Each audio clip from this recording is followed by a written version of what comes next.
going on, everybody? Welcome back to another episode of A State of Loud. This is your boy Chris Jefferson here with another episode coming to you. And today we have a new special guest. This is a man of many talents, I should say. Doing big things in the Hudson County area. I've known him for about a year now. We work together in the community. He is a football coach. He's a mentor. He's a BA. He is a college graduate. He's a frat boy. He is someone that really loves what he does and love his community. He loves the kids as well. So without further ado, I'll let him introduce and talk to you a little bit more about himself. Please welcome to the show, Mr. Joshua McWilliams, ladies and gentlemen. Thank you, Chris. I appreciate it, man. It's an honor to be here. It's a real honor to be here. I appreciate that, man. I appreciate that. First thing first, I like to, thank God for putting this situation together, man. When God put us together a year ago, I didn't think we'd be right here in this moment. To be as honest with you, man. Just getting to know you over the last year has an effect on me. Okay. Effect, matter of fact. And being around you helped me realize that you damn near can get anything done.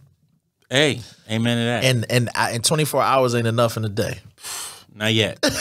Not yet. So I appreciate coming to the podcast here. My name's Joshua McWilliams. I'm from Passaic, New Jersey. I graduated from Montclair State. I also went to Southern Connecticut, played football up there. There you go. And currently, I volunteer in Patterson. He said I'm a frat boy. Shout out to Make It South 5 Fraternity Incorporated. Big shout out. Big shout out to the good bros. Only the good bros. I'm big on self-improvement. Okay. And I turned my pain into joy. Yes, sir. Social work was my plan B. Yeah, man, I want to dive into that because, like you said, you played some football in Southern Connecticut, and that's an interesting story of how we ended up here. Like, so tell me a little bit about that, man, because you don't go to college to play football if you're not trying to do something with it. So, like, kind of walk me through that space, man. How did we get here at this point? Literally, we're working. I guess we'll work forward to backwards. Again, passing. I went to Passing Catholic. I played varsity all 4 years. Okay. My high school record is 41-2. Oh, excuse me. Yeah, the only 2 games we lost were championship games. We won 2 championship games, lost 2 championship games. Patterson, y'all need to get Passing Catholic back. Y'all need to get Passing Catholic back. Primus Catholic taking our kids, Bergen Catholic taking our kids. But and then I went to Southern Connecticut on a full ride, full scholarship. And then I was doing well my freshman year, sophomore year, junior year. And then I tried out, during the NFL workout, and then I hurt my knee. Sheesh. And I wasn't the same after that. Okay. But one thing I will say is my mom. Good parents is hard to come by. Amen to that. Cheers to the moms. Cheers to the mom. Cheers to the mom. My father was more, and he stood in my life. My father was more the athletic parent. Okay. He was big on taking us to athletics and stuff like that. He had checking regarding grades, but he felt like, yo, look, if you doing your thing, I don't need the probe. Right. If my mom showed up to a report card night or something, it was an issue. It was an issue. She showed up.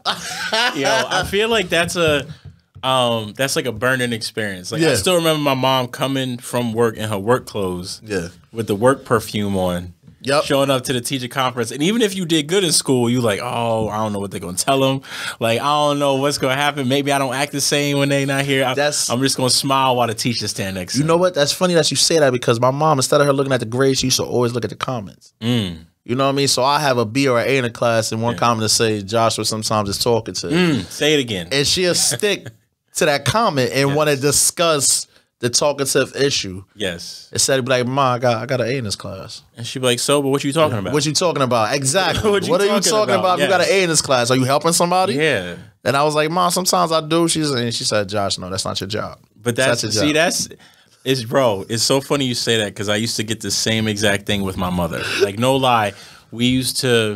Every teacher would say, but Miss Jefferson, he's talking in class. And she used to say, what are you talking to him about? And I'm like, well, I figured out the problem. So I was talking about the work and helping if they need it. And she even said to them, just give him more work if he's done early. And if he wants to help the kids, make him a teacher's assistant or something. I'm not going to tell him to be quiet, shut up, and sit down if he's being inquisitive. Right. And they got to the point like, well, we could just skip him a grade. And she's like, no, that's not the answer. Like, do your job. So I know that feeling of getting the A's and B's. Yeah. And she's like, what you talking about? And and that's funny that you said it because my mom used to always talk about plan B. She say, Josh, you need to have a plan B. And when you're an athlete and you successful and this is when before the social media world, we had something called Max Preps. Yep. At the time, and Max Preps came to our school and took pictures and invited like 30 other schools at pictures. So we was kind of like feeling ourselves, smelling ourselves. Yeah. So I didn't want to hear at the time that, Josh, you need a plan B. Because my plan A was to go to the NFL, play 10 to 12 years, and then coach for the rest of my life. So you knew that at a pretty young age, you knew where you wanted to go. Oh, yeah, definitely. So I work towards it every day. So what kind of led you into football? Was that something that you like? Was there a day where you're watching it on TV or something? You're like, yo, that's what I want to do. Did you like pick up a football and just say this the thing? Like, walk me through this. Short story. So according to my mom, as soon as I was born, my father put a football in the crib. Sheesh. He made a decision for me. You were the same size, and he was like, yeah. He put the football in the crib. My mother said I was always watching Cowboy games, but I used to cry because I wasn't a Cowboy fan. Yeah. My father tried to make me a Cowboy fan. Shout out to James McWilliams, James Martin McWilliams, and my mother Donna Morant. He tried to make me a Cowboy fan and it didn't happen. So getting into football was like my livelihood. It was actually helped me with my social skills. If I didn't play sports, I'd probably be a quiet, nonchalant kid. Okay. If I didn't play football. But also football allowed me to come out of my comfort zone and be a leader. I used to be quiet a lot. I was always like one of the top players, but I didn't feel like I was a top player at the time. And people had to tell me that all the time. But I started understanding my leadership skills and communication. Leadership goes both ways with not only listening, but also interpreting. Okay. You have to understand what's going on before you could dissect and discuss what's going on. And with leadership, and we could talk Malcolm, we could talk Marcus, we could talk Martin Luther King Jr. With those leaders, they was able to listen first. They all went different ways about how they attacked the problem. It went from peace to violence to defending. However, they all listened first. And I think once I got to that level of football and I got to that point of listening, I think that's when everything came to. So I was already coaching in high school. I was doing little league football camps. I was doing the NFL used to have something called JPD, Junior Player Development.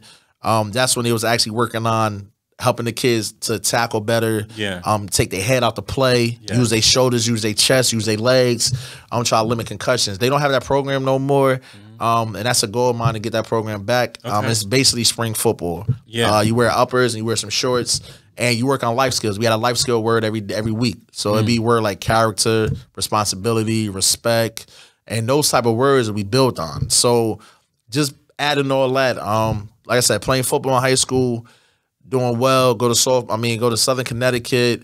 I went to prep school first, Westminster, in Simsbury, Connecticut. Shout out to Westminster. Went to Westminster first, and that was a coach's shop. So so it sounds like football was your vehicle, not only for where you wanted your livelihood to come from and the betterment of your life, but it also boiled down to developing you as a man.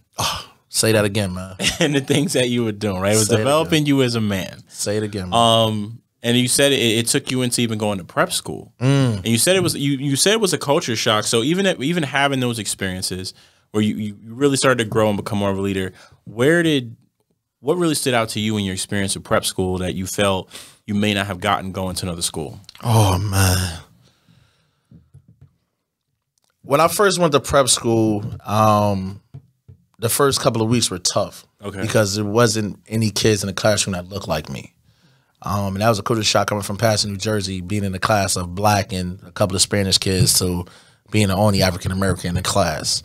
And it taught me, it helped me understand why my mom was talking about them talking comments, because I really didn't have nobody to talk to in the classes. Well, in the sense of talking about something relatable besides the sports or whatever football team or my football teammates at the time.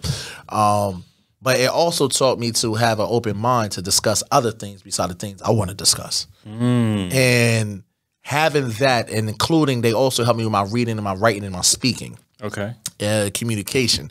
So before I went to prep school, I thought I was always a good writer. I got A's and A minuses and B's, and when I went to prep school, it was like they were stripping me down. And that's when I understand the word humility. Ooh. Being able to be humble at the same time, understanding that you not that good. And we want to get you good, but it's a lot of hurdles you need to jump over, but are you willing to jump over these hurdles? Yeah. And it was a humble experience because that was the first time that I needed a tutor. Okay. My tutor, Mr. Shipley, rest in peace. He worked with me every day. And Mr. Shipley was, man, if I say an angel sent at the time, he was. Because it really showed me that, Josh, you could do this. Just because you don't look like the people in your classroom, you could do this. Yeah. And that really stuck out to me regarding prep school. Okay. And because it sounds like at that point, you, like you said, you got to prep school and realized there was levels to this. It wasn't just about like being good. No. And I often use the phrase "big fish in a small pond." In Patterson, you're doing your thing, you're getting good grades, you're good on the football field, and the minute you step outside that box, you're like, oh, there's a whole other world out here. And you have to adjust and grow. And I feel like those type of situations are, especially if they happen early in life, can greatly define who we become later on. So even with that experience, being in a new culture, how do you feel like that affected or who you are today, or better yet, what did you walk away from improving just being in that environment? You asked some good questions, Chris. Man. You got me digging, man. You got me digging. Okay. I can answer that question in about two different type of answers. We'll come to the same road though. So that prep school experience really shaped my ability to be in a room with people that don't look like me. Okay. Or people that don't sound like me or talk like me. But it also helped me to adjust to being in those rooms and not only being bigger than myself, coming out of my own comfort zone and facing the difficulty. And it was difficult. It was difficult at first, but it helped me seg my way to Southern Connecticut, where I'm like, all right, I'm back in classes where kids look like me, but also I'm in these classes with these kids from prep school as well. Yeah. And now my teammates are kids from prep school. And if anything I could say this. If you got an opportunity to go to prep school, do it. A lot of us like to be comfortable, and it was uncomfortable. And I remember calling my mom and just venting to her, telling her like, "Mom, I want to come home. This ain't it." And she said, "Josh, this school costs $45,000, and they only charged us $100 to do an application fee. What you mean that this ain't it? Go get this money. Go get this money. Go up there and graduate. Don't give them no reason to remove you from the school." And I promised her I'd do that. Had two friends that was up there with me. One of them my frat brother now, but they was expelled from school at that time. And because I chose to go right and they chose to go left one day after practice. And what they did caused them to be expelled. And I was going to be with them, but I chose to go to my dorm and go to sleep. Hey, man, that little guard ain't on your shoulder like, yo, just go home. But I learned from other people decisions. I don't call certain things mistakes. Yeah. I learned from other people's decisions. And I say that was shaped me to being able to believe that, hey, it's a bigger world out here. We could definitely get things done, but you got to believe in self first, and you got to be willing to do the work. Pain makes us better. Very true. Like you said, a lot of us are unwilling to be uncomfortable, but we rarely realize that discomfort we feeling is growth. It's the person we currently are resisting dying. Yep. So we could create the person we want to be. Amen. It's almost a sense of loss that we're facing, and we're trying to push through it. We don't look at it that way. Yes, Chris. Oh my gosh, yes. We don't look at it that way, seriously, because if you, especially who you are now, and the things you went through to become who you are now, I can guarantee you're probably not the same. You probably have origins and values that stem from who you were and personality traits, but the person you probably were then is probably extremely distant from the person you are now. Oh, say that again, man, because again, this is Plan B. Yeah, this wasn't Plan A. Wild. No, it wasn't Plan A. Wild. Me being a social worker and working in the social field and mentoring and coaching football. This wasn't plan A. This was plan B. But your plan A is only as good as your plan B. So that makes it extremely interesting, man, because it sounds like you were well on your way, especially with the things you were involved in, the opportunities that you had, and like you said, unfortunately, you had that unforeseen accident happen where you got injured.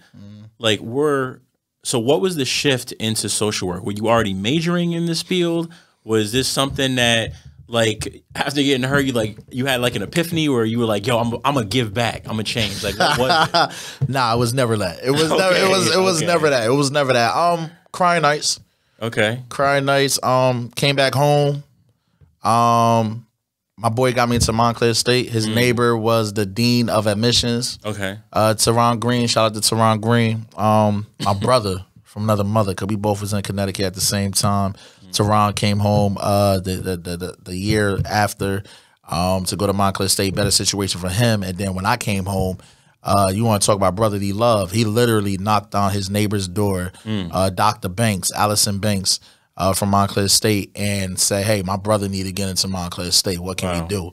And she pulled whatever strings she needed to pull to get me in there. Yeah. And that's where I interned at a nonprofit called Mesh. Okay. Montclair Mercy Services for the Homeless. Okay. So our job was to feed every night, and then when it got to the winter time, when it dropped below 32 degrees, we'll house them in one of the local churches. Wow.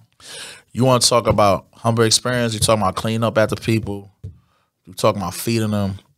You're talking about people depending on you to help them get through another day.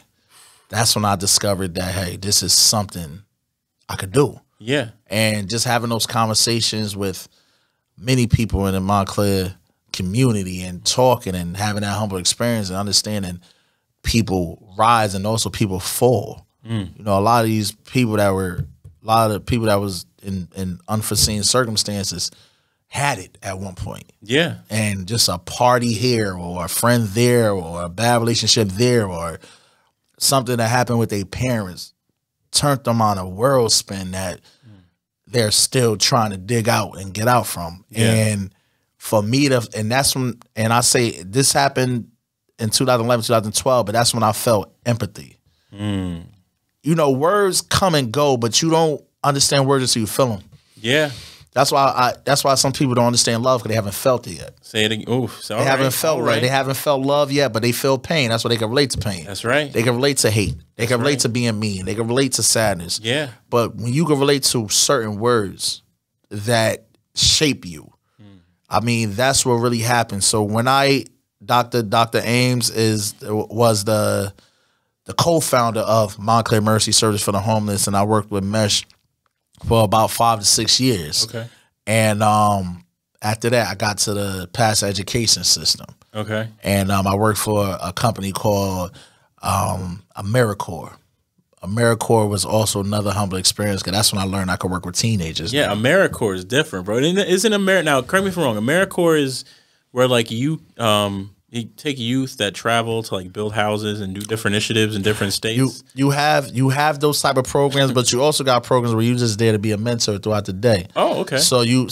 And my job was to be a daytime mentor while the youth was in school. Oh, wow. Something that some of our providers already do now with the mentor and lunch, but we was mentoring all day. Okay. We was there all day from 9 to 5, and also doing after school programming with them, talking about various current events, talking about mental health, discussing and having them group discussions. Yeah. And I used to man a lot of those programs, because I used to make it fun, make it relative. However, at the same time, being able to make something stick. So what was your approach in making that stick? Because I think there are a lot of programs out there that want to help the youth, and make it fun, make it relatable in many ways as much as they can, but it doesn't always stick. What was your approach in kind of making that connection with the youth? How would I want somebody to talk to me?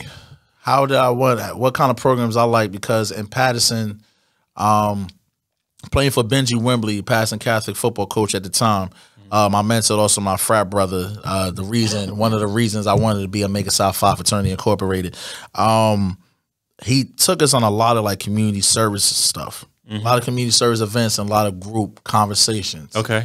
And the way the people that were manning these programs, they made it fun and relatable. And also I've been in programs that just straight suck. It wasn't no relatability. It wasn't no creativity. It was just, let me just get this information to you guys and move on.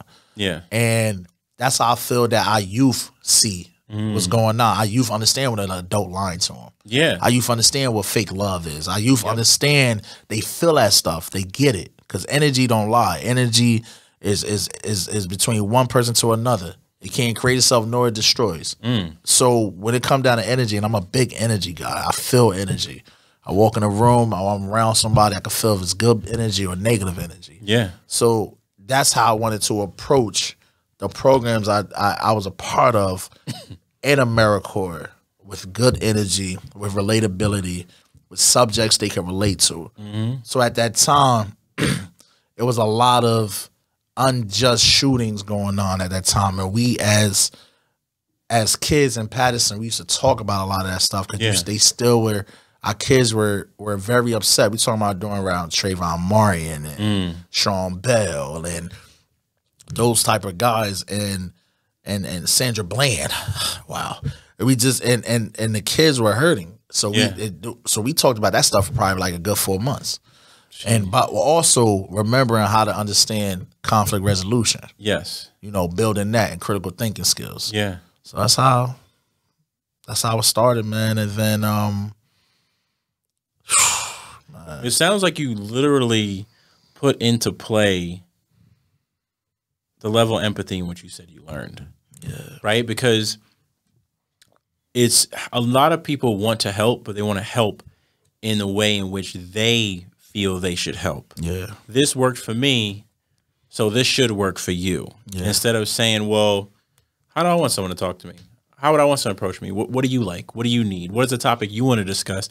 And that does take a significant level of being humble, right? Because you can't, see, now I had to sit up. It's like, so you can't. Come on now. You can't, it's interesting, right? How in this world we live in, usually the things we want most are on the other side of comfort. It's usually discomfort, right? You got to be willing to go through it. And even be able to connect to them, you had to be willing to say, I don't have the answer at this point. They have the answers I need and wish to help you, which is ironic that we usually look at people who are in situations of need and say, oh, you must not have a clue what you need or else you would have got it already. Let me tell you what you need. And that's the judgment. Yeah, and that is the judgment, because none of us are perfect. None. Far from it. And the beauty of human beings is the imperfection in which we hold. Let me ask you this, Chris. Would you want to be perfect? Not in any means. I mean, to me, even if I was to do something perfect, let me rephrase that. I think things the way they are now are already perfect. Oh. I accept the journey in which I have in life and the way in which I execute things as a part of my journey. So there will never be a day in which I'm going to say, man, that was perfect. I will literally say, that was really good. I'm super excited about that. What can I learn from it and do better? Not because I think that life should be a never-ending race. No, but like if I'm put here on this earth, statistically, me being alive right now is outstanding statistics of probability. Right. My goal is to just be the best person I can be. Right. And if I'm in the same lane with other people and it becomes competition, cool. I'm still not looking at you, because if I beat you and I say that's my best, guess what? There may be more measures of me that are untapped that I stop going after because I beat someone that is claimed to be the best. Snapping fingers internally, snapping fingers out here. So I think things, if you look at life and say everything in which happens to me and that I'm continuing to grow through on my journey of growth is for a reason, everything's already perfect. Don't question the process. Don't question the means. Why isn't this happening fast enough? Why isn't I getting this not right now? Why is this happening to me? Why am I going through this? If you look at every single person that has succeeded, every major mogul in whatever their facet of career, life, or expertise is in, they always say, ask the same question, would you go back and change something? If you can go back and change something, what would it be? They'd be like, nothing, because all that had to happen for me to get here. And that helps me on my journey, because moments where I'm like, man, I wish I was doing this, I wish I was doing, I'm like, no, I don't, because I can't get to that unless I do this. I'm grateful I'm at this point. I have the opportunity to learn this to get to that point. Agreed. But if we don't sit and appreciate the entire journey, you'll never get to the goal. And even if you did get to the goal, you won't have the appreciation you would if you had to work hard to get to it. It's like pressing fast forward, right? Yeah. It's like, you ever seen the movie Click? Oh, yeah, with definitely. Adam Sandler? Bro. He got the remote. That movie was depressing, bro. Like I got so depressed watching that movie because literally I'm like, yo, bro is fast forwarding through his entire life. And after that, I was like, yo, I cannot rush anything. Remember the lesson you learned at the end, though, right? I mean, slow down, appreciate each moment. There you go. Like that's you gotta go through certain things in your journey. Yeah. You gotta go through certain speed bumps. Thank you. You gotta go through certain traps. You gotta go through certain bear holes or whatever. You got to go through foxholes. You got to go through that stuff to build calluses on your hands, to build tough skin. It's all a reason. There's always something behind it. Like literally, it's just like, I think what's hard for us as human beings to accept that is because we don't find glory in the work. And even if we glorify the work, we're now taking away from the lessons we're supposed to learn from it. Wow. Say that one more time. We gotta replay it. But I think that I look at it because like being in the world we live in now, and I know I'm taking a tangent on it, but being in the world we live in now where it comes down, where we have social media, you can share your process with everything. If you are too busy trying to record the process to share with others, are you present enough to absorb the information experience of the process itself? Are you present enough? In today's world, presence is either in the oven or it's in a microwave. Yeah. Bro, that term, bro. Classic term. You either cooking either in the oven or the microwave. They both gonna get hot, but they're gonna taste different. Which one you want? Which person are you? You a microwave person or an oven person? Because microwave, you want things quick. Yeah. But it don't warm from the inside, so it's not gonna be authentic. But the oven, you turn it on, you go walk away, go do something. Yeah. You put the food in the oven, you put the timer on, you go walk away, go do something. Because you're willing to wait that process to get that food back to original form as possible. Yes, sir. Yes, Instead of that quick microwave and you chewing and saying, this ain't it. Why you think bread get tough in the microwave? It's cooking it through a molecular process from the inside out. It's not what we supposed to be doing. The molecules from the inside. Bro. The molecules from the inside. Who was I think Mitch Hedberg had a joke about cooking a baked potato is something you cook if you know you may want it later. Like you gotta be okay with the success coming later. Like it's the work has to be done at some way, shape, or form. Amen. You can't get away from it. It's going to be scary. It's going to be difficult. It's going to be hard. You're not going to want to. You're going to be tired. You're going to be exhausted. Things aren't going to go your way, but got to see it through. You have to see it through. And I mean, that for me is one of my, I guess, strongest desires in life is, what if I kept going? What happens if I go further? Like, what happens if I just bet on me again? What happens if I keep betting on me? Right. Oh, this is working? Oh, let's double down on this. Let's keep going.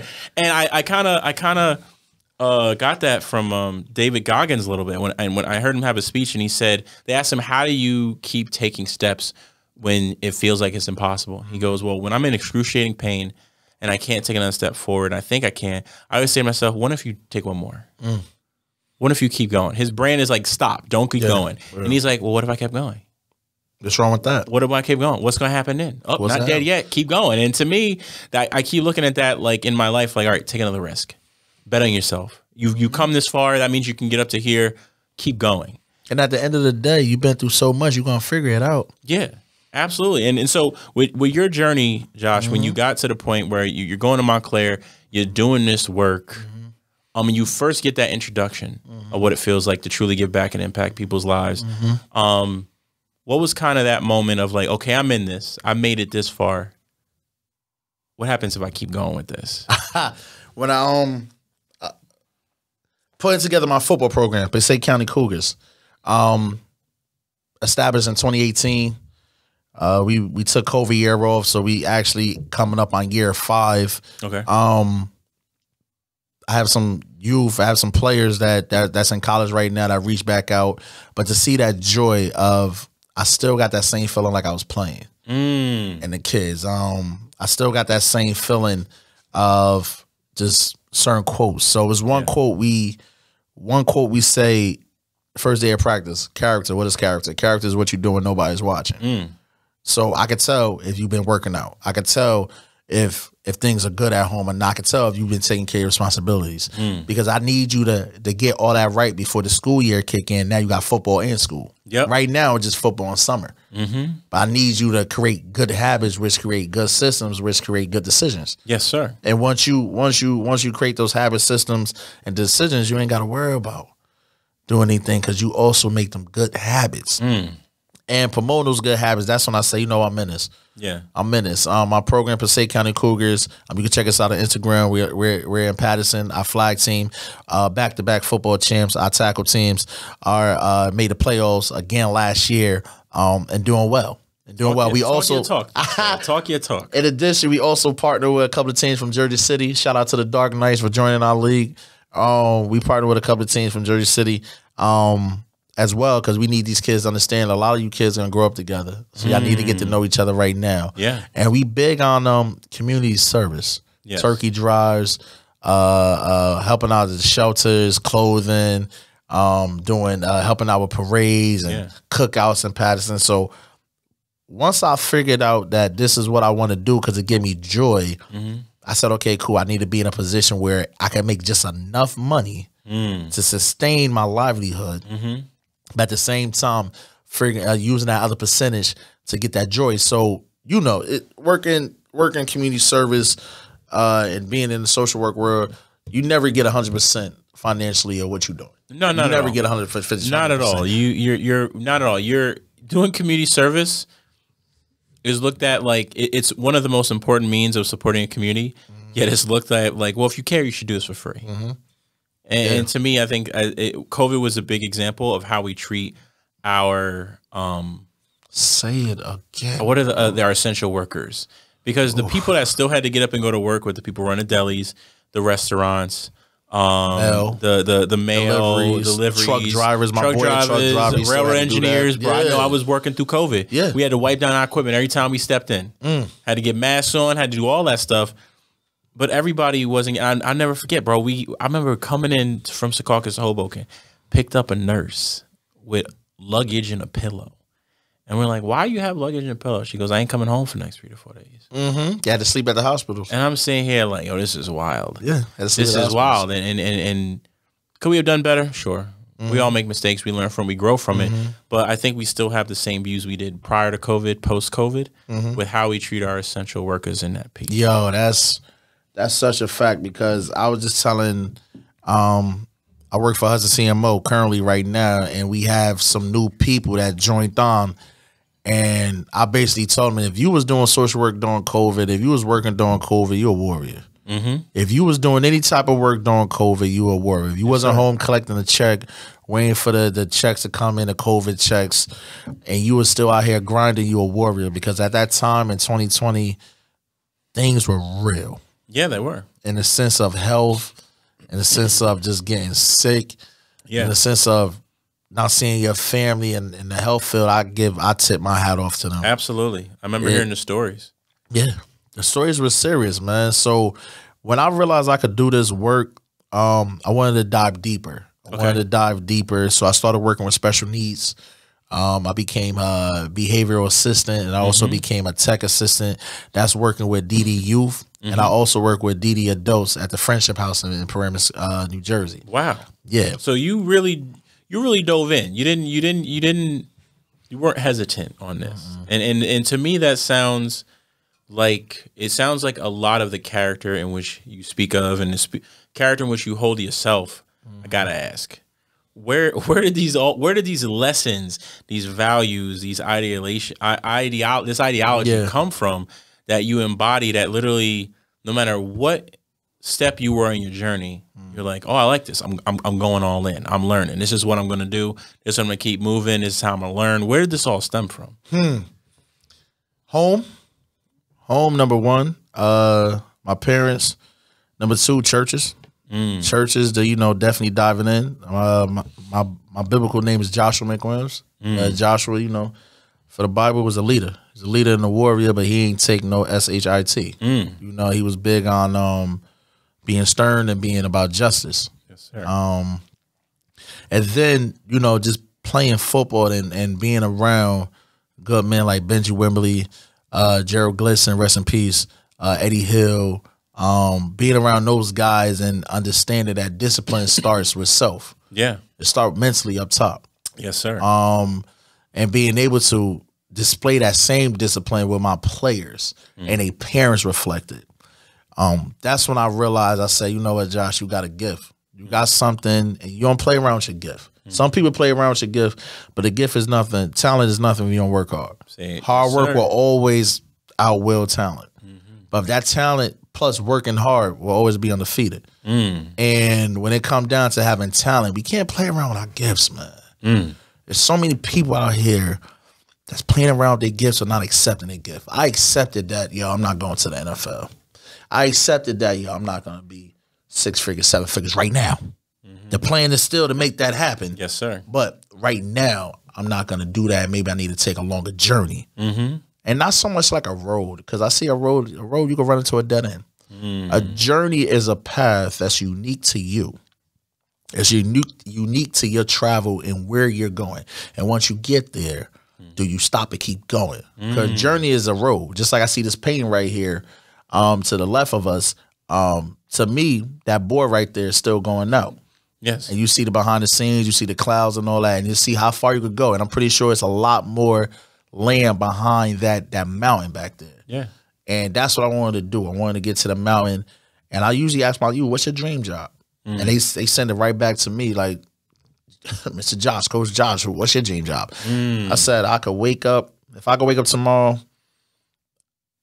literally, I will be working on my recruiting stops and I'll be coaching at Rutgers University, probably making about $4 or $5 million a year.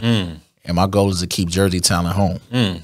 Head coach, Rutgers, keeping that Jersey talent and stay building big up. Yeah, building big up. But at the same time, keeping myself humble while getting nonprofits around, making them hubs, getting mentor services around, getting special needs services around.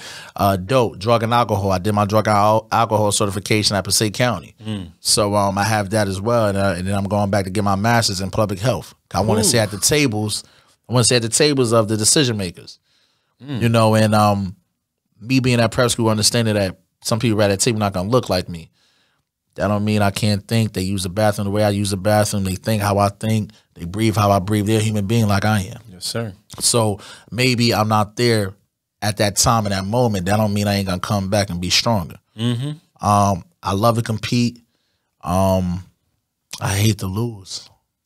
And I take losing as a personal aphrodisiac mentally. I still, like I said before, my high school record was 41-2, but I still remember them 2 losses. I still remember. I remember every play, every minute, every conversation. And at the time, I know we was talking about what things we could change, and I wish I could change some things in that football game, but I probably won't be where I'm at right now. Very true. Probably be somewhere where I wasn't my place. Yeah. And that's what also shaped me in a sense of, Josh, you got to understand losses. Yes. And as a kid in Little League, man, we lost so much, man. We went to my 8th grade, man. I got tired of being like the best player all the time on the team, man. And shout out to the Cougars at that time, Passing Cougars, coached by James McWilliams, my father. We lost a lot to my 8th grade year. I broke my 8th grade. I broke my ankle in 7th grade, but that was a blessing because I learned how to run. I didn't really focus on movement. I used to run with my hands across my chest, but when I broke my ankle, I had to build back up. And I take that lesson every time of building back up. Yeah. And at 8th grade, we won some games, and we was almost to the championship. We lost the playoff game 6-0, but I took that as a win though. Because I'm like, how far we came from. Absolutely. And that's when I noticed that I grew. And when I went to Passaic Catholic and became a captain as a sophomore and calling plays by a junior. At junior year, I'm calling the defensive plays. Understanding that amount of responsibility those men was instilling in me. Yes. Even though they formatted their game plans and formatted their strategy, I still had to be the mouthpiece to not only verbalize the plan, but also execute it. Yeah. And that's how I take what I do in the community and the social world. I take it the same way. Executing, get the information, verbalize the information, and execute. And if I need help, I got no problem asking for help. And I think that's the problem with our youth today. Not only our youth, our families in the urban areas is we so used to saying, keep stuff in the house and don't talk about nobody about our issues and problems. But we got people out here drowning in misery, and they don't even know they're in a pond. It's not an ocean. It's not an ocean, bro. It's just a pond. Just stand up. Stand up. It's a 3-foot lake. Whew. Just stand up, but you drown in this misery, but you don't know that it's misery. But it's a classic quote: "Misery love company, man." And I decided not to be miserable. Yeah. I could still be stuck chasing a football dream. I got friends that's still doing that to this day in their 30s. I said, I'm going to play what I want to play. I'm going to pour back into these kids, and I'm going to pour back into these parents. Yeah. Because I get rich off of them. Yeah. Internally, emotionally, mentally. Yeah, they pay their registration fee, but 9 times out of 10, a lot of things come out of our pocket, or we fundraising and stuff like that, because we understand the community we working in. We understand that. And just meeting people halfway. So just to sum up the answer to your question, Chris, I say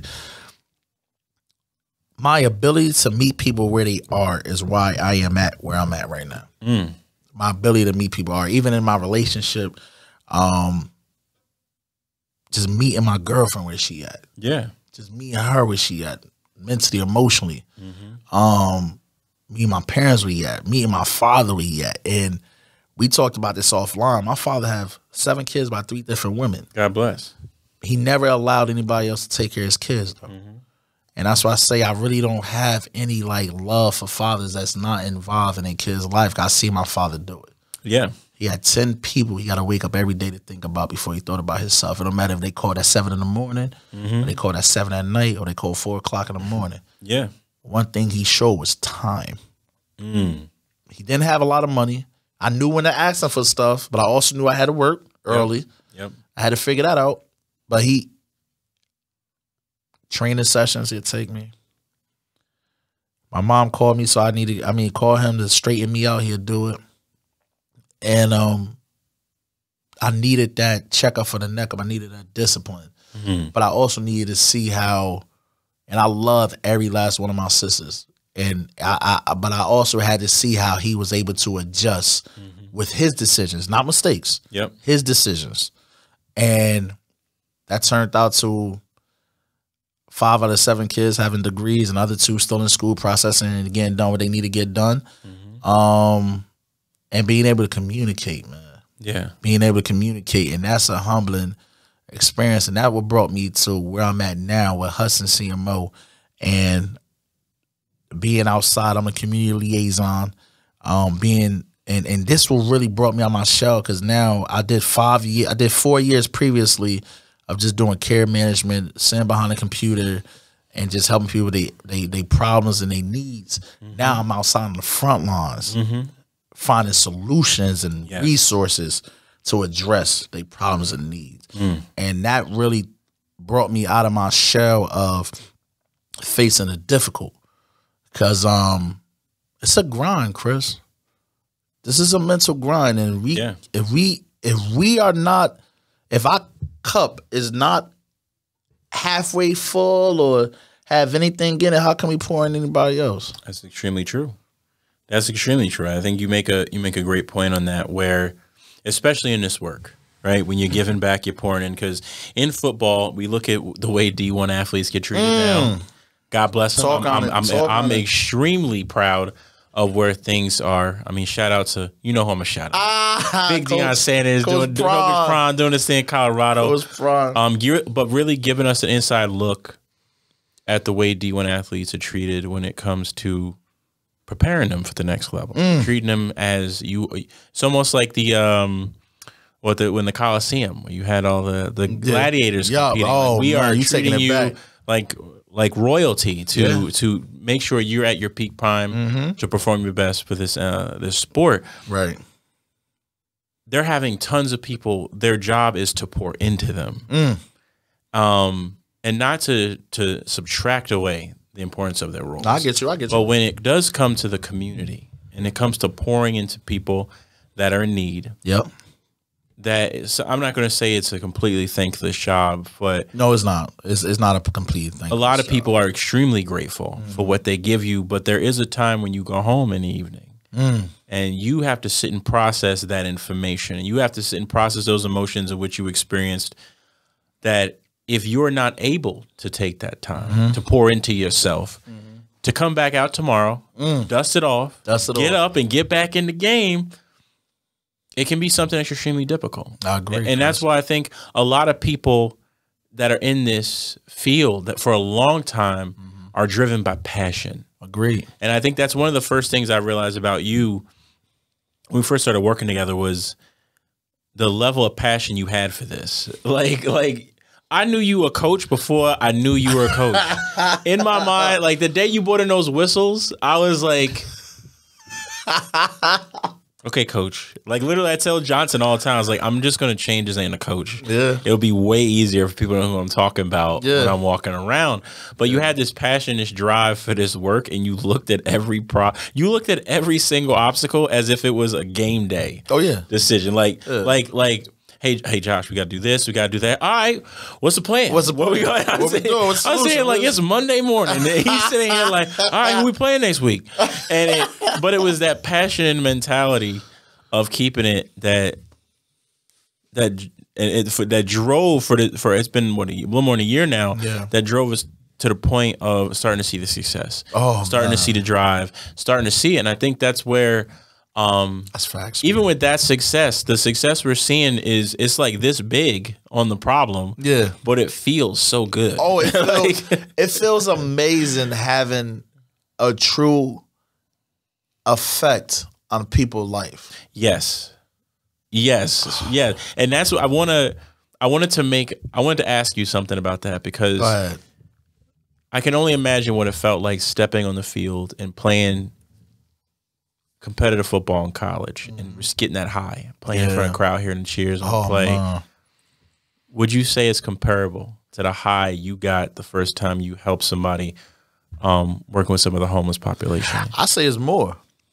The reason I say is more because that one game, you play that one game, that's it. You play that one game, you watching on tape, you look at it, you say, all right, what I could do better, I could do this, I could have did that. Oh, that was a good play here and there. But when you got an effect on somebody's life, somebody always remind you that you had an effect on their life. So you can live that game over and over and over again. You can live that moment over and over and over again. But you got to come from a place of humility. You have to be able to be humble to understand that experience. Yeah. Just because somebody is in this type of world of social work or community service, that don't mean they love it. Yeah. It could be something they just doing. It could be something they could be doing for a bigger picture. Yeah. But I appreciate you saying those things are my passion, because I wear my passion on my sleeve. Oh, every day. It might not. every single day. I have video. I have pictures. Every single day, guaranteed. That's the only way I know how to be, though. I know how to be. I gotta have energy, man. I gotta be enthusiastic. Yes. You gotta have enthusiasm when you do it. Enthusiasm. You gotta have it. Shout out to the bros again, by the way. Yes. You gotta have enthusiasm, because it's so easy to be lukewarm. That's true. Nowadays, you got people doing stuff and they just doing stuff halfway. They just lukewarm. Yeah. Because they're afraid to take a risk, bro. They're afraid to take a jump, and they're afraid to get up. You fall 7 times, get up 8, 9, 10 times. You know what I mean? It's tough, yo, because not to segue, I can't stand reality TV, man. Okay. And like I said, not to segue, I can't stand it because reality TV makes it seem like things are so easy. It's so automatic and pop off that it's giving our youth a false imagination of how things are compared to what they are in the real world. Yes, I agree with you. You gotta develop tough skin. I agree with you. You gotta develop muscles and core and toughness. You gotta develop that because if you don't, grit. You need grit. Oh, shout out to my prep school. That was our legit one of our cardinal words was grit. Grit. The simple word of just grit, because grit is that you grinding your teeth, you grinding it out, you keep moving forward. You keep moving forward just like the Oilers back in the day when they was digging for oil and just looking for something. They like, yo, hey, yo, look, we've been digging for 3-4 days. We got lights all the way going all the way back to 20 miles. We're going to dig for 3 more. That's right. We got enough food in here to survive. That's right. We're going to dig. Then they hit. Yep. And then now they ain't got to work again for another month. Yes. And then they right back in the prowl again. So that was my thing, and just going to these community meetings and sitting at these tables. I mean, you find good providers, but you also find providers like you, like, yo, you know what, man, you just here just to be here. Well, I mean, I think we find that in every profession has people that are kind of there because I got my degree in this, or because this is something that interested me. We find it everywhere, right? I mean, from the president of companies all the way down to the person that's making your meal, right? You order something from a fast food restaurant, say it again, and Chris. you be like, I asked for no pickles. I mean, personally, I love pickles, so it's not me, but you may ask for no pickles or something, and all of a sudden, it's pickles on your burger. It's pickles on your burger. And what they always say, you got one job. And to me, that is a reflection of. That's what they say about the kickers. I'm just here. Kicker's about to blow up. We're going to talk about that later. Because what's it called? Destroy about to make his run. So we're going to see what happens with the Kickers. But I think that's where being there for your purpose and understanding why it is in your life and what you can learn from it is something people are not always willing to realize when they're in a position that's not at their end goal, or they can't see the direct line and connection to where they're at, right? Because I'm sure you've had jobs in your life where you're like, I don't know what this got to do with where I'm trying to go. Yeah. And you do it like, I remember working at Target, working in Food Avenue. This is how I'm dating myself. I didn't know you They had a Food Avenue. This is when you had to cook food. Before Pizza Hut. Oh, yeah, they did have a little area. Pizza Hut, you can get burgers, hot dogs, like French fries, chicken tenders, pretzels, soup. Like we made chicken quesadillas. Like I had to learn how to cook on a griddle when I was probably like 16 years old. I worked at KFC at that age. I know. Sheesh, bro. I would be tired of that chicken at this age. That's the smell. I've been like, I don't need these seasonings. I don't need the 13 spices. I haven't had KFC in decades. That's because Popeye's better. I'm just. Oh yeah, to me it is. Yeah, I'm just saying. Y'all be the judge. Comment down below. Churches in the South too, man. Wow, bro. Don't even, because we about to go home with this. No, I'm leaving it. I'm not saying it because then we're gonna have to go talk about Stickies. Oh, shout out to Stickies. Is where it's at though. Stickies. I'm just saying you can't leave them out the conversation. We ain't gonna talk about food because you know where I'm gonna go. I'm gonna get lost in Patterson again. Definitely. Oh shit, Bukas. Shout out to Bukas. Went there last weekend.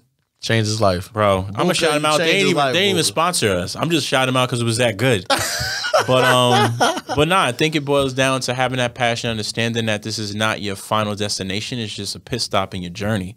And that's one thing I took away from you, like.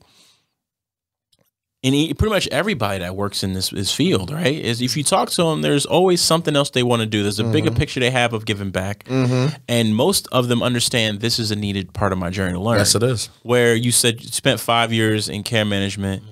And through that 5 years, you probably had countless experiences of understanding and having an up-close view of what families go through. I agree. And what they're experiencing. And that gives you a level of understanding that when you're working with and talking with people to provide services, you have a list of qualifications you want to talk about to see if they really can put up what you need, what these families need. Yes. And I think when it comes to I'm going to say get all logistical, is our transferable skills. Go ahead. We tend to undermine them.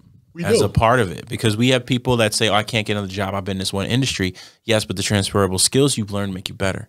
Every job I've had for these 36 years of life I've had has given me the skills I've needed now to get better. And every single job I've had has pushed me outside my comfort zone. Well, let me say this, Chris, not to cut you off. You got an open mind. Your mind is it functions, and that's why I said it has an effect on me, because your mindset help formulate a little bit of insecurities I had in my in my mind, and your mindset helped me out. So I want to thank you, bro. Yeah. Like in the sense of you know, the people around you should be making you better, regardless. It's iron sharper iron. Iron sharper iron. Yeah. Iron sharper iron. So the people around you should be making you better. If the people around you not making you better, you're not making them better. What are y'all doing? Pretty much. And that's what it comes down to: mental, emotional, and going back to them years I did CMO. You become a CM. It's not a male's workplace. No, it's a 95% female, if not it's more. A 95% female workplace. It's just like when you go to the DMV. You go to the DMV, the most likely person taking care of you is a female. Now the person that come out the back is probably a male, but he's a supervisor. Yeah, he's not on the floor. Okay, and it comes down to that. And maybe it's the nurturing side, maybe it's the organization side, maybe women more organized than men. It could be that too. But I noticed that it was a major need of male social workers. Yes. Yeah. Especially male social workers that look like the community they working in. Yes. And that's something that has been can be a controversial statement, right? Because we often don't think we often think as human beings we can easily empathize and relate to other people's situation even if we haven't lived it, but there is a nuance of understanding growing up and living within a certain culture. Yeah. Like if you don't live in Hudson County, you haven't eaten at the fish market. Come on now. up on what is that, Bergen Line? You haven't attended an event on the South Side Jersey City out in Greenville. You haven't gone to Lincoln Park for something. You haven't been to the courthouse. You haven't been to the courthouse. If you haven't tried to find parking at 8:30 a.m. outside the old courthouse, not the new big one they making with the big garage, bro. It looked like a hotel. Yeah, like it's tall. It's tall. Thank you, bro. It looked like yo. I'm gonna stay there overnight. Looking nice. I drove on the way here. I had to stop real quick. I said, bro, it's gonna be crazy. Together. Every time I blink my eyes. Seriously. So if you haven't experienced the nuances of not just being here for work, but living here, engaging with the community, spend a summer, spend a year, be outside. Field work is important. Like, it's going to be difficult to relate to the youth or the parents, the people that you're working with, because you won't have that hands-on experience. And they feel that. They feel that, yes. They smell that, they see that. So how can that be translated to someone doing the work without it making them feel like it's something personal or something wrong with them? Because it's not. It's just you just need to get this experience. Come in. You invite to the cookout. Here, plate. Sit down. That's Aunt Jerry over there. Yeah. Go say hey. Go say hey. Say hi to everybody. She made the potato salad, and she made the iced tea, the sun tea that been sitting in that glass jar all afternoon. Like, some people gonna give you a little bit of pushback. Yeah. Some people gonna make fun of you or whatever, but you know it's all love at it. Push them back. Let them know you here. Let them know. Seriously. Exactly. Let them know you here, man. And it come, just hearing you speak about that, Chris, man. And like I said, you just putting more stuff up here, man. I don't think everybody understand your thinking process in the sense of you're willing to look at the whole book, just not the front of the back page. And some people just willing to read the back page. Some people just willing to read the front page. Some people willing to read a chapter that they heard about.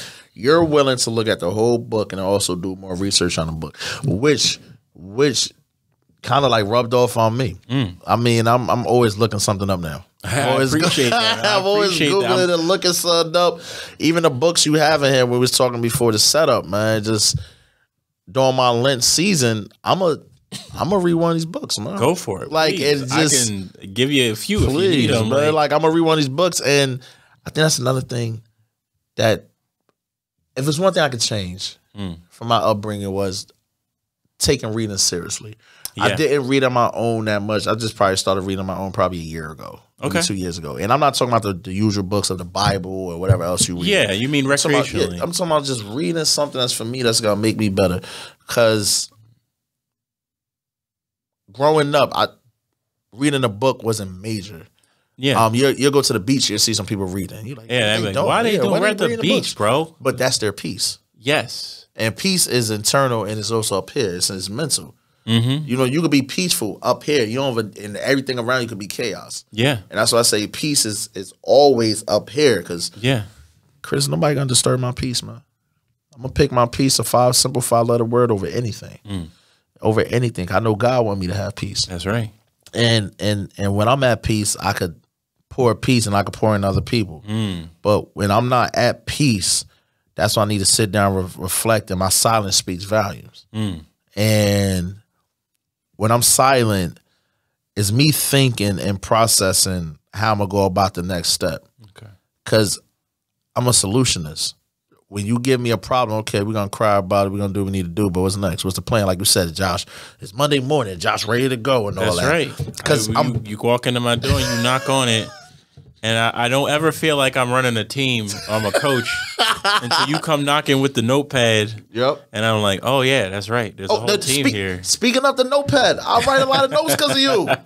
All right. Man, thank God I don't lose this note. I'm glad I can have that effect, bro. But I went through times of forgetting and messing up. But to hear stuff like that is important. Yeah. Because I don't want to know about somebody end of the journey.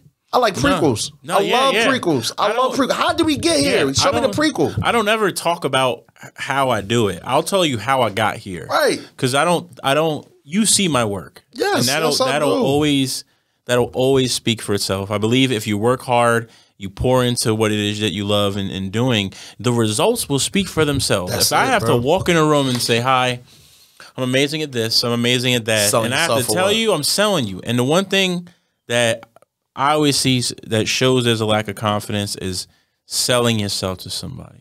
I can tell you what I've done, but I'm not going to say I'm great at something.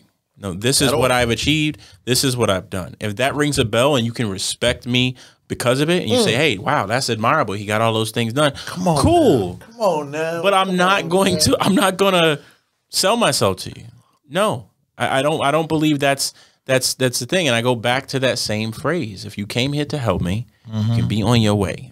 But if you came here because your journey is in alignment with mine and we're on a mission together, well, then let us go forth and prosper. And I like how you said that, mission together. Yes. Because that's what it is. Yeah. It's a mission. It's a mission and understanding. When I look to the left, look to the right, I got somebody in the same mission with me. Yeah. And I refer, and sometimes I refer back to my fraternity, frat. My line brothers, I love them. Line brothers, I definitely love them because they was on the same journey I was. Yes, sir. Even at times when I said, man, look, man, I don't need this, man. They was like, yo, look, we all in this together, Josh. That's right. Let's get to the end of our journey. And I think that is one of the most powerful tools that can be used. Shout out to the New Testament, by the way. Yes, and then that is one of the most powerful things that can be used to help us get through to the other side of our journeys. Is if we don't try to do this alone. Who gets stuff done alone? I think I'll say this: there is strength. Even Jesus needed. He needed. Didn't he have disciples? Yeah, he needed 12 disciples, bro. But he also needed somebody to betray him too. So who do stuff alone? I think there's strength to be gained in doing things alone. I used to work out solely alone, and my good friend Gary told me, I don't know why you work out alone. It's going to limit the growth you have. Gary's a smart man. When you have someone around you that can push you and you can drive to beat and compete with, you're going to grow even further. And then when you can outlast them, go find someone else stronger. And literally, I got into CrossFit with him a month in. I was hooked. And he lived and said to me, he goes, bro, the progress you've made in a month is wild. Good job. And I was like, thank you. And I was addicted. I was hooked. I got injured literally short after. But he was right, because the mental toughness that I gained from working out alone was only half. That's all it was of the journey. That's it. When I could stand next to someone that was stronger, compete, and actually had to use that mental toughness to actually say, oh, it is possible to go further, let's go, I was mentally prepared. There were times that I was always, anytime you tell me something's not possible to get done, I'm hungry. I'm hungry. And I'll never forget the moment that I lived that as an adult was I was at a Tough Mudder. It was the last Tough Mudder I did. It was I used to watch those on 36 degrees outside. It was a half marathon, like 12 miles or something, with all these 25 obstacles. And it was me, Gary, and his wife, Beth. Freezing outside. No one wanted to do it. And we get to a point where we're nearing the end. We go into the ice bath. So now we're soaking wet. We're freezing. It's 30-something degrees outside. You can see your breath. And we get to what they call, I think it was called the Everest wall, where it's just a half pipe, but it comes to a completely vertical point. And then there was another part that was about a foot or two higher that rounded over the top. Nobody had been doing that part all day. And I look at it, and Gary goes, it's impossible. I don't know why they put that there. No one's going to get that done. And I don't know. I was in a part of my life where I was like, okay, good. I need a challenge today. I need to prove I can do something to myself. Do you see how you step up the challenges? Oh, it's an addiction. It's addiction. It's my passion. It's my crave. It's Were you always like that? mine. Come on, give me the prequel. You were not. No, not even, man. For a majority of my life, I tried to find the easiest means to getting the results I wanted. Even if the results were the bare minimum of what I would satisfy. So I'm going to ask you a Christopher Jefferson question then. Oh, goodness gracious. Throwing it back at me. Who's interviewing this, bro? What's the time at? It's a conversation. What was the turning point where you said, I'm not taking the easy route no more? Do you remember that day? Do you remember around that time? Do you remember what you were smelling, what you was wearing? What stood out that day? I could see you checking the box. I know the day already. I know the day. Oh, come on now. I know the day already. I was 28 years old, and I just got let go from PNC Bank. I didn't want to be there for a long time. My regional knew it, and she was like, "Do you want to be here?" And I was like, "No." And I was like, saying that, I didn't know it was grounds for letting people go. They don't want to be here. But she was honest with me, and she was like, "Chris, I think you're very talented, but I think this is not the right place for you. Find what you want to do. If you need like a recommendation, call me. Good luck." And she poured a lot into me being there, and I learned a lot about managing people, running corporations, running big projects, being in project management. I learned a lot of great stuff. Being only between 25 and 28 years old, 3 years in that position, learned a lot. But yeah, I was 28, and I've been DJing and producing music for most of my 20s. Gave it up a little bit, got back into it. And you're very versatile, man. My mom, bro, figure out what you like and go after if you want to try, right? At that point, my mom goes, "What are you going to do?" I'm 28 years old, living in my mom's house, and I don't have a huge savings. And I'm leaving the job that paid, I left the job that paid the highest amount of money I ever made at that point. It was only, I think it was like 70, 75,000. It was decent for a kid, right? In your 20s, that's bro, I was wasting a lot of it. So, believe me, I partied way too hard. I was DJing a lot. And literally, my mom goes, "What do you want to do?" And I said, I think I want to pursue music. And up until that point in my life, anytime I was deviating away from a surefire way of making funds, college, corporate job, my mom would push against it. You're going to college, at least get your degree. You got your degree, at least get the job, right? And for the first time, I was going after something I was extremely passionate about. And my mom goes, "Okay, cool. Yeah. All right. That's what you're going to do?" Was that a shock when she took that route? Huge shock, because my mom, being younger, I didn't understand the reason why my mom wanted me to go to college, to get a corporate job, is because she wanted me to have a safety net. That no matter how far I fell, I still had the knowledge and capabilities to get back into an industry that could pay my bills and provide me a living. So because I looked at it like, "You just holding me back, Ma, what is going on?" I'm looking at that. She says, "All right, go for it." Mind you, I'm living off unemployment. And she goes, she was like, "All right, well, if you're going to make music, you need a studio, because you can't just be working out of your bedroom. So build a studio in the basement." And I'm like, "Oh, what?" And she's like, "Yeah, like pour cement, frame out the walls, do insulation, do a drywall. You know how to do all that.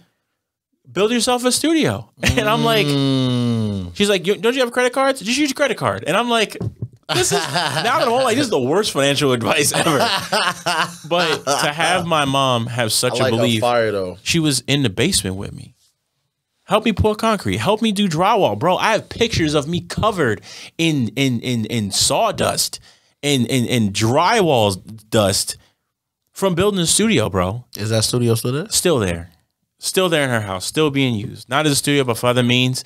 And literally, I'll never forget the first song I made there, bro. The first song I made there is actually it was the Day and Night Difference. The song for the intro for this podcast is the song I made now. I can't wait to hear it. So literally having my mom believe in me in that effect, support me in that light, push me and allow me to just lock in on something I want. And she said, well, if it don't work out, you just go get another job. You got a degree. You got 9 years of banking experience.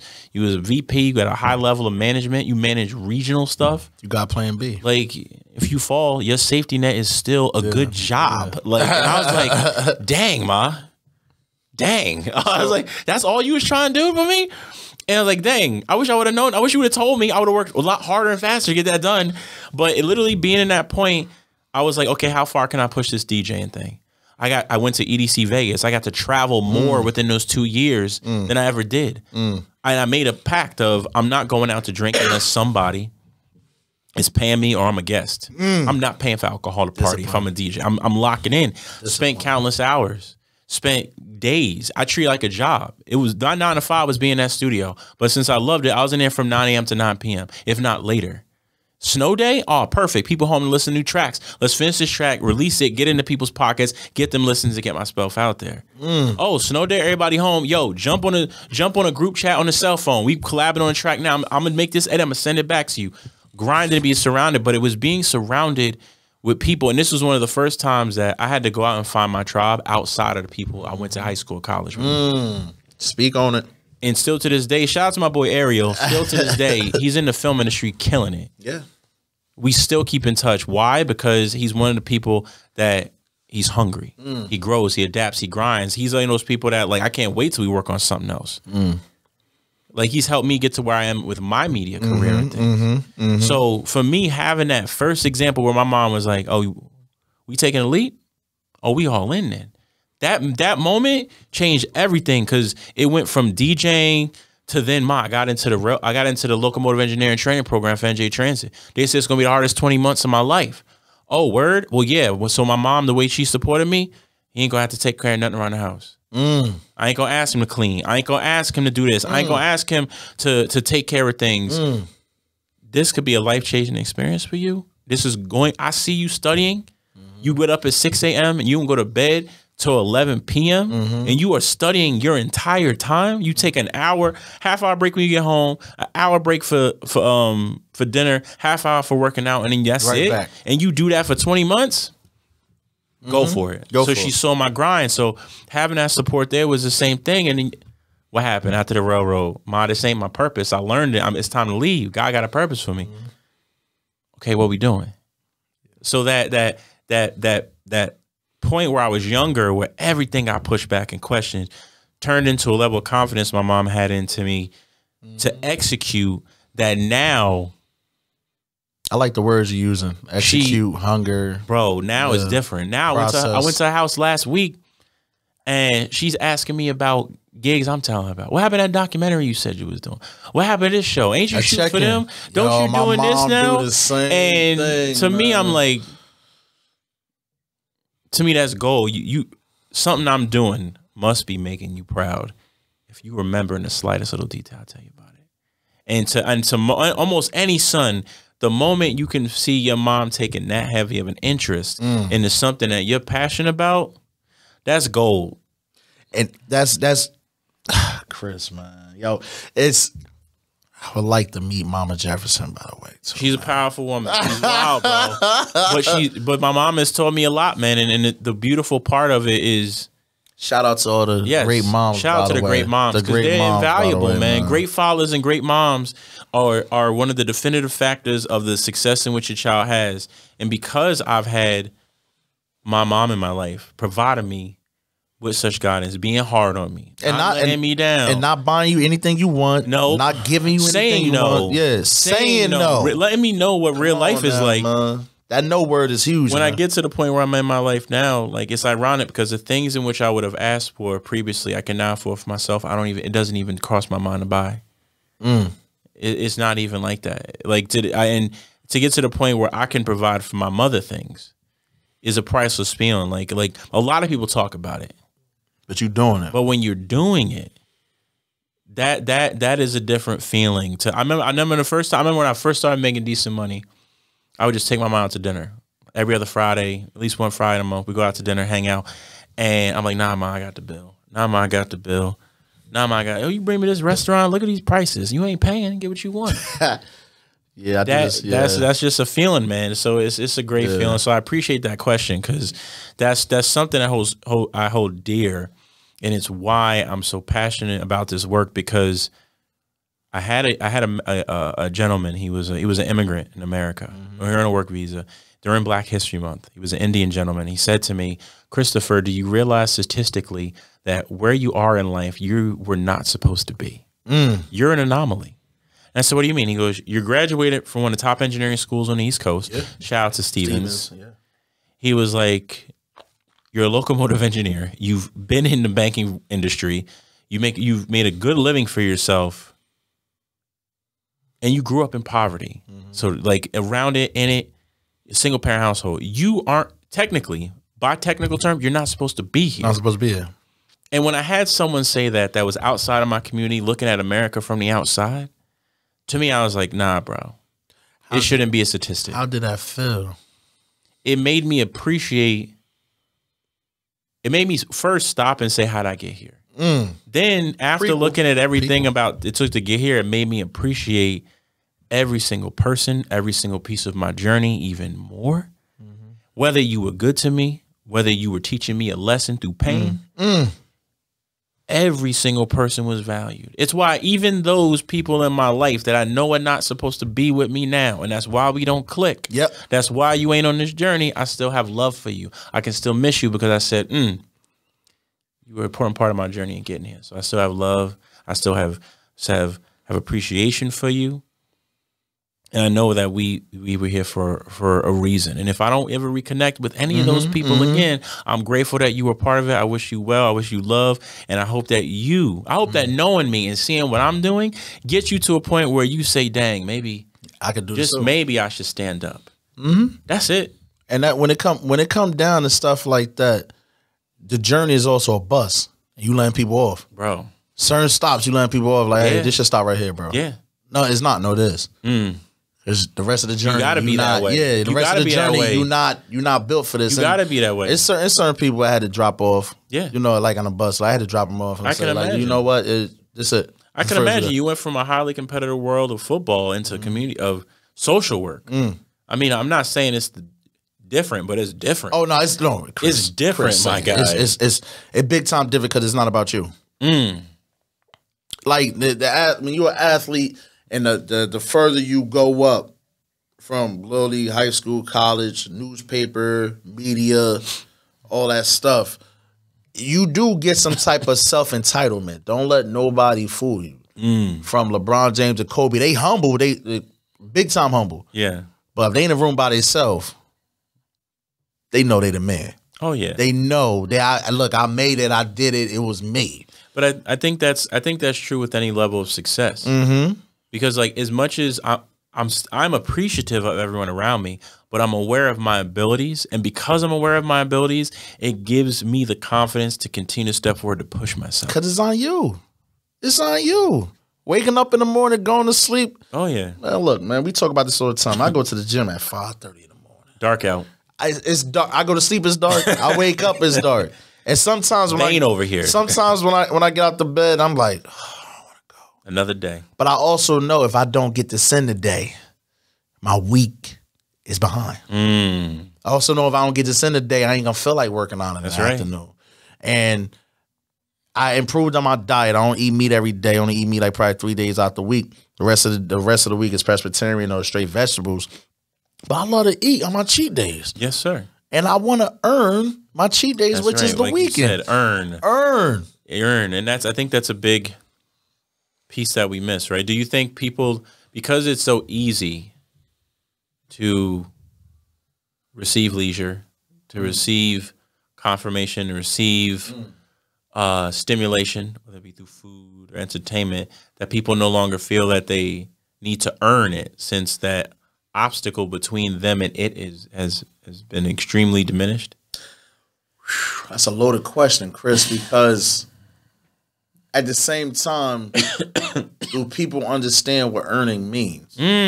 Like, at the same time, just earning is understanding loss. Facts. That's what I think what earning is. Once you earn something, you understand being without it. So it reminds you to appreciate whatever value came out of whatever situation you got going on. And I'm not just talking money. I'm talking about falling down, getting up. I'm talking about positive reinforcement. I'm talking about just making it. I'm talking about avoiding death. Like, when you earn another chance, when you earn a second chance, I believe in second chances. I don't believe in 5th, 6th, 7th, 8th chances, but I believe in second.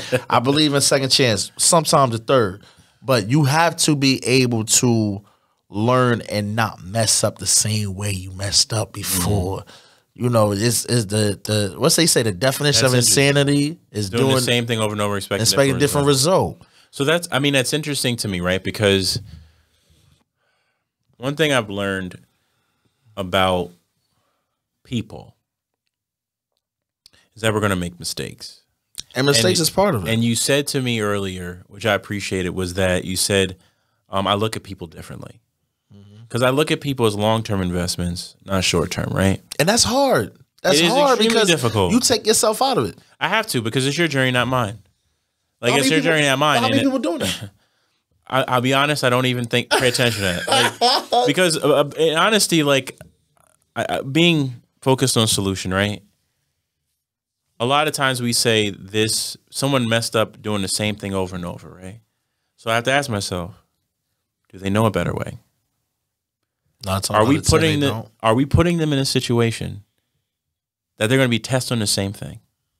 Are they being tested on something that's not even relevant to who they are?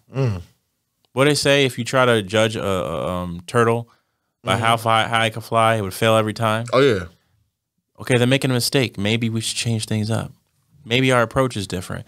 But that's, again, because I'm going to look and see what I can do. How can I assist you? Maybe my criteria is wrong. Change my way of thinking. But yeah, if you're literally doing the same thing over and over, and you're messing up over and over, and it's getting to the point where I can say, hey, let's go out this alternative means, and you like, nah, this is who I am, this is it. Well, then it's like the conversation. I can't stand hearing that, then it's the conversation we've had before is, okay, so what you're telling me is you need that pain. I can't stand that. This is who I am. I can't stand hearing that sometimes when it comes down to growth. Do you now, when someone says this is who I am, where do you think they're coming from? They come from a place where they are comfortable in who they are and don't want to adjust. Not asking you to change. I'm asking you to adjust. I'm asking you to grow. I'm asking you to empower. I'm asking you to involve Pokemon, animals, people. We evolve. I'm asking you to evolve. It enforces you to be not only yourself, but be a little better version of yourself. Yes. Like, if you could have seen yourself right now, 10-year-old, 12-year-old Chris Jefferson walk through this door. Crazy. Because that 10-year-old, 12-year-old Chris Jefferson recognize the man across that table? If he just literally walked through this room, hey, I'm 12-year-old Chris. Bro, I would have had to look at myself and say, what did you have to go through to get to that point? I wouldn't have fathomed do you want to talk the road. I wouldn't have fathomed the road. Like, I would love to interview my youngest son. Bro, I don't think knowing knowing how I felt about myself and who I was as a 10, 11, 12-year-old, at that age I couldn't have fathomed who I am now. Not even close. No way, shape, or form. What about 22? 10 years later. 22-year-old me being here would look at me like, holy crap, he found a way out. It would have been like the Matrix. How did Neo get out? It would have been a curiosity point. 12-year-old me wouldn't have believed it. Couldn't imagine I could have done this. Not where I was living, growing up in East Orange, grew up in the hood, chunky kid. Yeah. shy. Yeah. Couldn't get on with the girls. Everybody thought I was nice. Yeah. Don't nobody want to be the nice boy. Nobody want to be the nice one. I was Good different. gosh, finished last. I was different. I love music. I love where I was, but it was different. So looking at me now, the level of confidence I have in myself and my abilities, the freedom in which I live my life without being apologetic to anyone is so vastly different. At 12 years old, I couldn't fathom what I went through to be this person. But at 22, I would have asked myself, I would have been a little more hungry saying, what was the journey? and I got one more left, 28. At 28, that's even harder because 28 would be the emotional version. Because 20-year-old me looking at me now would say it'd be a different level of proud. Because 20-year-old me was ready to take the leap. And he had no clue what it looked like. No clue how to get there. No clue where to start. Isn't that the no piece scary of me part? Bro, but that's the beauty of it, because when you coming this far and being able to say, look how far I've come, walking in faith, walking in my purpose, following what my intuition tells me, my dreams, that this is what can be accomplished. Me sitting here now, there's nothing anyone could tell me that I can't accomplish and do. The level of confidence and belief is like, you may not see it, I may not see it, but God sees it. And I'm going to keep taking that step every single day when I wake up, because I trust that these visions that are instilled upon me, these things I see in my brain, the conversations I have when I'm alone, are not because it's just me fantasizing. And I use the words of Steve Harvey. Why do you think he's showing you these things? It's because he has something for you. But you got to get past this test to go get it in order to read the other book. That's how I live. And you know what? Which person would you want to interview? Which age of Christopher Jefferson walked through that door? You said to sit across from. That's tough because we said 10, we said 22, we said 10 to 12, we said 22, then we said 28. 28. I'd rather interview 28-year-old me. I knew you was gonna say that because that was your bottom. Yeah, I would look at 28-year-old me and just be like, you could do this. Don't go small. Go as big as you can every time. Adjust, because there's things outside of you, and there's going to be events that happen that you have no understanding of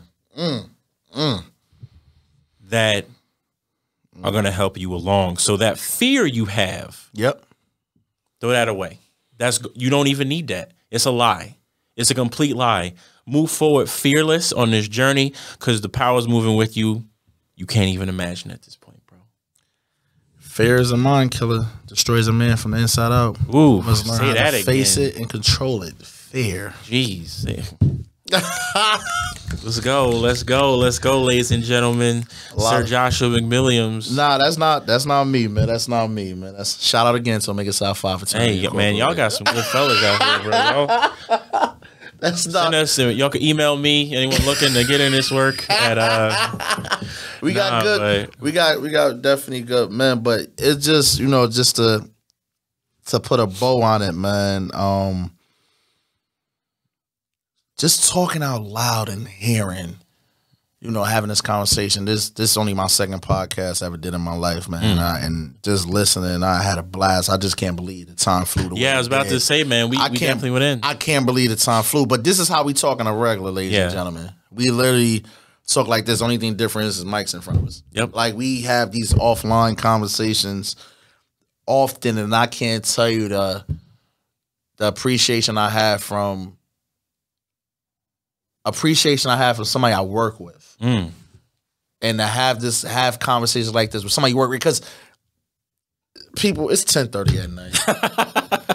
I've been with Chris. There's no windows in here. I've been seeing Chris since 9:30 this morning. Oh, it was early. Right? It was early. We started our day. But this is what I like, because I don't see this part as work. I see this part as growth. Yeah. And for everybody that's watching this podcast and listening to this podcast, make sure you tune in all the time. Tune in all the time, because the amount of people, and I'm not talking about myself, the amount of people he have sent across from him, they are doing the freaking work. And I'm about to tear up a little bit, and I'm trying to hold back, because we both work long days and long hours, but Christopher Jefferson does not have to do this. He does not have to give us a platform to reveal ourselves. And I don't want to use the word presentation, because presentation means we trying to sell you on something. No, reveal ourselves to give some type of aspect of how we got here. Because again, what I said, I love prequels. I love prequels. How did we get to this point? Because it's plenty of youth out there. There's plenty of you young people out there that are straggling the fence on what your purpose is, and that's okay. But once you find out your purpose, are you willing to attack it? Are you willing to dig deep? Willing to fall, scrape your knees and get up and be willing to do it again? Because the next time you might not scrape your knees. The next time you might be paddling, you might be brushing that ash off your shoulders because you came out from the bottom like a phoenix. This work is real work because you got to live it. You got to digest it. And sometimes you got to swallow this. And then if you living by doing those things right, it will attract people like Christopher Jefferson and seeing things in you that you ain't recognize yourself. Sometimes I say to myself, what if we could see ourselves as a third person? Like if we could see ourselves like it was just somebody on top of us, a camera, and we could be that camera, but we not in our bodies, but we in our bodies and we just following each other as a third person, how would it be? What would you see yourself doing? If you could see ahead of the road, hey, don't turn right there. Make the left. No, you need to make that turn. So you know not to make that turn again. Mm-hmm. And that's why I like talking to people. That's why I like listening. That's why I said this platform, I appreciate, because again, people, I say this again, we talk like this offline. Seriously. This is not something that we ain't got no papers on the table. It's not scripted. We got some cell phones, a water, and some candles and a mic. And we do this in the car. We do this in the morning. We do this in the afternoon. And at the same time getting the job done. Let me say that too, because we just not out here just chit-chatting. We understand our level of work. We understand our level of hunger. And if anybody that's watching this podcast is hungry, reach out to this man. Or reach out to your local communities. Get stuff done at home. Because how can you help help out another community if you ain't help on your own? I help out Patterson probably twice as much as I do the work in Jersey City and Hudson County, because Hudson County is my 9 to 5. But anytime I can, I'm back in Patterson trying to get some community service and trying to change some lives. So if you guys are hungry like that, or even on a fence, or this podcast affected you, act on that emotion, act on that feeling, act on that impulsiveness. Because you don't want to just bury it. And when it's time for it to come out, you in your 40s and you in your 50s, and a lot of time wasted when you could have had that experience. We need people that have been through stuff to be mentors. We don't need mentors and BAs and therapists that always had it good in life. I like talking to the stragglers, the second chances. I like working with the at-risk youth. Because when they turn their story around, it's going to be 100 other kids going through what they going through, and they just need one person to relate to what they going through. And that one person that changed their lives, changed their life, could just say one or two things to change their whole mindset. Because our brains are like seeds. Plant a good seed, plant a bad seed, still going to grow.